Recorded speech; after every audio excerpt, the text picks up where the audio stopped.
Madame, Monsieur, bienvenue à la capsule de sport sur Reflet d'Afrique Télévision. À la une ce jour, Cameroun, Bamboutos de Bouddha fait un grand recrutement pour la saison prochaine. Après Hans Müller Mbappé, Rostan Kako, Victor Chevalier et Aimé Giramangolo, le club des Rochers Sacrés a enregistré ces dernières heures l'arrivée d'Aruna Dang à Bicenne. Après des passages en Amérique du Sud, en Algérie et en Angola, l'ancien goleador du championnat camerounais est de retour au pays avec d'autres ambitions. Annoncé il y a quelques semaines du côté de UMS de Loum, c'est finalement à Bamboutos de Bouddha qu'il va atterrir. Un choix qu'il présente comme celui de la reconnaissance. Lion indomptable Tony Conceição fixe le cap. Dans un point de presse donné hier, le sélectionneur du Cameroun a fait savoir qu'il ne va céder à aucune pression extérieure. Pour lui, il est et reste le seul responsable de ses choix. Un point de presse donné en Tunisie où les Lions vont affronter samedi prochain en amical les Aigles de Carthage. À plus de 72 heures de la confrontation, l'effectif des 23 joueurs convoqués est au complet. Appelés en renfort, Paul Georges Ntep, Sali Edgar, Félix et Bois ont eux aussi répondu présents. RDC, Christian Sejibiembe et son staff à l'œuvre.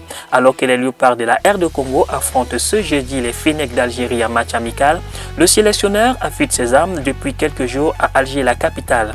Les joueurs soucieux de redorer l'image de l'équipe qui connaît des performances en dents de scie disent être déterminés pour cette rencontre.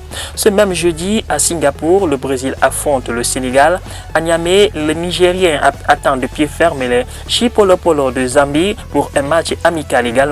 Le Togo, pour sa part, va à Marseille pour recevoir le Cap-Vert. Le Gabon et le Burkina Faso, quant à eux, ont rendez-vous en région parisienne. Il est à noter que les matchs amicaux de la Jeune Afrique vont se jouer jusqu'à dimanche prochain.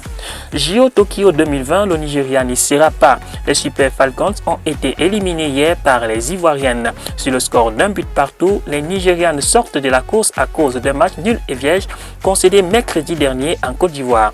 Après cette qualification, les Ivoiriennes vont affronter le Cameroun ou la RDC dans un mini tournoi ouvert dans lequel seul le vainqueur est qualifié directement pour les Jeux Olympiques. Le meilleur perdant, quant à lui, va avoir droit à un match de barrage. Coupe des clubs champions de handball, le club congolais de la DGSP Dames sur du bon rail. En 3 confrontations, les Congolaises livrent une copie de 2 victoires et d'un match nul. Pour la 4e journée, DGSP domine Héritage des RDC sur le score de 40 contre 28. Dans le même temps, FAP du Cameroun tombe devant Wydad Smara, 24 points contre 35. Primero de Agosto d'Angola domine Bamdama par 35 points contre 24. JSK d'Algérie, de son côté, échoue devant Sporting sur le score de 37 points contre 24. Sur une pente ascendante, DGSN Dames s'offre l'opportunité de rêver d'un titre à ce 41e rassemblement des clubs continentaux qui se déroule du côté du Cap-Vert. Madame, Monsieur, voilà ce qui concerne la capsule de sport sur Reflet d'Afrique. Restez des nôtres, nos programmes se poursuivent. Vous pouvez également nous avoir sur la plateforme YouTube, Facebook ou alors sur www.refletdafrique.tv.